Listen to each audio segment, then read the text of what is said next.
आज आपण आहोत भिवंडी शहरातील कामतगर चंदनबागचे इथे. आपल्या इथे आसिनी म्हणून आहेत जे तेलुगू सिनेमा इंडस्ट्रीमध्ये पुरुषोत्तम म्हणून नवीन मूवी आलेले आहेत. ते मोठ्या प्रमाणात ब्लॉकबस्टर म्हणजे प्रत्येक थिएटरमध्ये गर्दी आहे. तर अशा ठिकाणी आम्ही यांना भेटायला आलो भिवंडीत त्यांचे जुने राहत्या घरी. आज त्यांच्या म्हणजे भेट झाला त्याच्यामुळे आणि आमच्या तेलुगू पिक्चर काढल्याबद्दल आमच्यातर्फे आमच्या चॅनलतर्फे तसेच महाराष्ट्रातील सर्व तेलुगू समाजाच्या वतीने तुम्हाला हार्दिक शुभेच्छा. आणि लोकांचा म्हणजे पूर्वीपासून आमचं म्हणणं आहे तेलुगू आई तर मराठी मावशी. जर आम्ही तेलुगू पोटात जर जन्माला आलो तर महाराष्ट्रच एक मावशी आहे असा जे सर्व लोकांना सर्व जाती धर्मात लोकांना तसेच सर्व भारतातील सर्व जातीवाद लोकांना एकत्रित करून जे पुढे नेतं ते महाराष्ट्र आहे. आणि महाराष्ट्रातला ते राजधानी बोलला तर मुंबई आहे. मुंबईमधला ही भिवंडी शहर असं आहे की सर्व राज्यातील लोक इकडे राहतात. तसेमधले आपले महाराष्ट्राची मुलगी कन्या जे एक इकडचे सर्वांच्या लोकात राहून आणि साऊथ इंडियन भाषा शिकून एक तेलुगू पिक्चर पुरुषोत्तम म्हणून काढलाय. तर तुम्ही सांगा ते तेलुगूचे पुरुषोत्तम मूवी आलाय तर तुम्हाला कसा भेटला ते कसं त्याच्याबद्दल थोडं. तर मुळात मी पहिले मॉडेलिंग वगैरे केली आहे, फॅशन शोज वगैरे केली आहे, मिस महाराष्ट्र झाली आहे, फॅशन आयकॉन हे सगळे पेजर्स जिंकल्यानंतर मी गेली फोटोशूटसाठी गेली होती हैदराबादला. आणि होपली मी लहानपासूनच असं स्वप्न बघायची की मी जेव्हा पण हैदराबादला जाईन कोणीतरी डायरेक्टर मला पाहिलं पाहिजे, मला चान्स दिलं पाहिजे, असं मी एक थॉट ठेवून मॅनिफेस्टिंग करून जायची नेहमी. तर सेम तसंच मी फोटोशूटला गेली, एक डायरेक्टरनी मला पाहिलं आणि मला पिक्चर ऑफर केली आणि मला स्टोरी सांगितलं. 1 इयर वर्कशॉप केल्यानंतर मग मला हे मूवीची चान्स भेटली.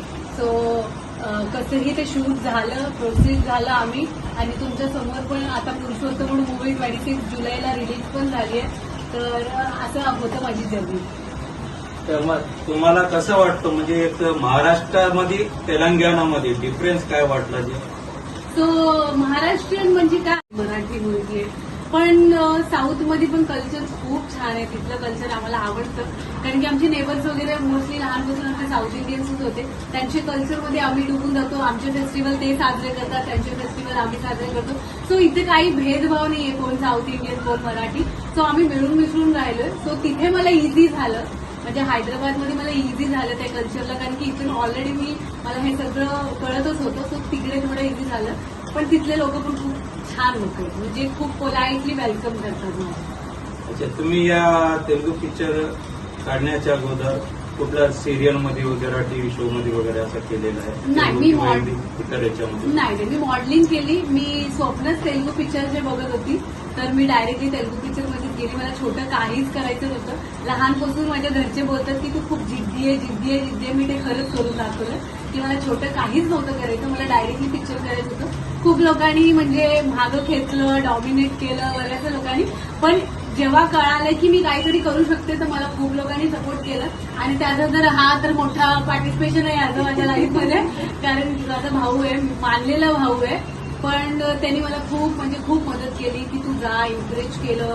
आणि मी त्याची रक्ताची बहीण नाहीये, आम्ही एका पोटी जन्माला नाही आलो. पण त्यांनी इतर सगळ्यांचे बोलणं सोडून तो फक्त मी जे बोलेल तेच करत आला, मी जे बोलेल तेच ऐकत आला. त्याला वाटलं की माझी बहीण जे सांगेल तेच करत.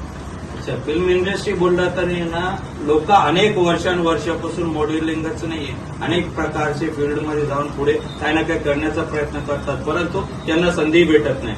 पण तुम्हाला एवढी मोठी संधी भेटली, चांगला ते पिक्चर पण चालू आहे आणि ब्लॉकबस्टर पण झालेला आहे. तर तुम्ही याचा पूर्ण श्रेय कोणाला द्यायचं इच्छुक आहात? मी हे सगळं श्रेय माझे आई वडील मला सपोर्ट केले, माझी बहिणी दोघं पण, हा माझा भाऊ आहे आणि पण खूप मला सपोर्ट केलं, त्याची बायको आहे म्हणजे हे 4-5 लोक खूप सपोर्ट केलं. नंतर इतर शिंदे फॅमिली आहे आमची म्हणजे माझं सरनेम शिंदे आहे. मला माझ्या परिवाराने पण सहकार्य केलं. मी त्यांच्यामुळे पुढे आली आहे आणि खूप नाव कमवली आहे. आज आमच्या घरात म्हणजे मला मुलगा मानलं जातं की हीच मुलगा आहे, हीच करेल सगळं. तर त्यांचा जे काय विश्वास आहे माझ्यावर ते मी पुढेपर्यंत तसंच घेऊन जाईन अशी इच्छा ठेवते. आणि याच्यामध्ये एक याच्या अगोदर पण एक आसिनी म्हणून पण दुसरी पण हिरोईन आहे हा, आणि ते पण मोठे कलाकार आहे. तुम्ही पण तुमचा पण आता त्यांच्यापेक्षा तुमचं आता सध्या चर्चा चालू आहे, तर तुम्हाला त्यांच्या आणि तुमच्यामध्ये काय डिफरन्स? मला हे म्हणायचंय, हे जे काय आहे की हासिनी नावाची कॅरेक्टर होतं त्या पिक्चरमध्ये, तिचं नाव हासिनी होतं. तिचं नाव हासिनी नाही, तिचं नाव जेनिली आहे. अच्छा. सो हासिनी नावाची हिरोईन कोण नाहीये, ती मीच आहे. तर आता तर जास्तीत जास्त हासिनी सुधीर म्हणून जास्त ट्रेंडिंगवर चालू आहे, लोक मीम्स वगैरे बनवतात ते. त्याच्यासाठी मी खूप हे करते की मला तेलुगू ऑडियन्स किंवा इतर लोक मला खूप प्रेम देतात. ते त्यांची घरची मुलगी बोलते, तर त्याच्यासाठी मी सगळ्यांना धन्यवाद बोलते. अच्छा, हे पुढच्या कालामध्ये म्हणजे या पिक्चर ब्लॉकबस्टर झाला आहे, शो पण प्रीमियर शो म्हणजे ठिकाणी होता, तर कुठला अजून पिक्चरचा ऑफर वगैरे आलेला आहे का? आता कसं माहितीये का, एक पिक्चर झाल्यानंतर दुसऱ्या पिक्चरचे ऑफर आहे, पण ते सांगू नाही शकत आम्ही मीडियामध्ये. ते म्हणजे ओपन नाही करू नाही, आता शकत. लोकांना असं म्हणणं आहे की तुम्ही जे काही आता मोठे मोठे कलाकार आहेत त्यांचं नाव मी पण नाही घेऊ शकत, हा. म्हणजे काय फिल्म इंडस्ट्रीमध्ये मी पण जोडलेलं हा, आहे. हा. तर तुम्हाला कसं वाटतं, म्हणजे कुठल्या याच्याबरोबर करायला पाहिजे किंवा करायचं इच्छा? आता माझी तर मी खूप सारे असं माझे तेलुगू इंटरव्ह्यूज झालेले आहेत. नानी म्हणून हिरो आहे, त्यांच्याबरोबर करायचंच आहे. तर बरेचसे अशी तेलुगू इंडस्ट्रीमध्ये हिरोज आहेत. थोडंसं चाललंय त्यांच्याबरोबर गोष्टी की करायचं पुढे प्रोसेसमध्ये आहे. लवकरात लवकर जेवढं होत असेल तेवढं मी लवकरात लवकर तुम्हाला पटकन थिएटरमध्ये दिसायसारखं मी काम करत राहीन, कंटिन्यू काम करत राहीन आणि भिवंडीचं नाव रोशन करेन. मला म्हणजे भिवंडीत मी जन्माला आली आहे, तर भिवंडीसाठी तरी मला काहीतरी करायचंय. मी स्टार होऊन मी कुठेतरी निघून जाईन, माझं घर हैदराबादला बनवेन, भिवंडीला विसरेन नाही. भिवंडीसाठी पण खूप करायचंय मला, ह्याच्यासाठीच मी निघाली आहे आणि इथल्या लोकांनी मला सपोर्ट करावा अशी इच्छा ठेवते मी. अच्छा, भिवंडीतच नाहीये, तेलुगूच नाही, मराठीच नाही, तर जे आपला जे ऑडियन्स आहे सर्व समाजातले लोक म्हणजे ते बघतात, तर तुम्हाला त्यांच्यासाठी या पिक्चरसाठी काय बोलायचं इच्छित आहे? मला हे बोलायचंय की ऑलरेडी माझा 26 जुलैला फिल्म रिलीज झालेली आहे. तर आम्ही अशी फिल्म बनवलं आहे की तुम्हाला म्हणजे मी माझ्या आजोबांना घेऊन गेली, म्हणजे वडिलांना घेऊन गेली किंवा कोणी कोणाच्या बायकांना नवऱ्यांना घेऊन गेलं, भाऊ बहीण छोटे मुलं, त्यांना कधीही कुठेही असं डोळे खाली घालून बघावं लागेल असं माझं पिक्चर नाहीये. एकदम नीट अँड क्लीन पिक्चर आहे. सगळेजण विथ फॅमिली फ्रेंड्सनी बघावं अशी मी इच्छा ठेवते आणि सगळ्यांनी मला सपोर्ट करावं. काय होतं कधी कधी की ठीक आहे ना, मग ती मोठी स्टार झाली, तिचं आमचं काय, असं नाहीये. तुम्ही जर एखाद्या मुलीला सपोर्ट करून जर पुढे घेऊन गेलं तर आपल्या इथल्या लोकांचं नाव मोठं होईल. तुम्ही सपोर्टच केलं नाही तर ती एक स्टार होणार, तिकडे जाऊन बसणार, तर तुमच्यासाठी काय करणार आहे ना.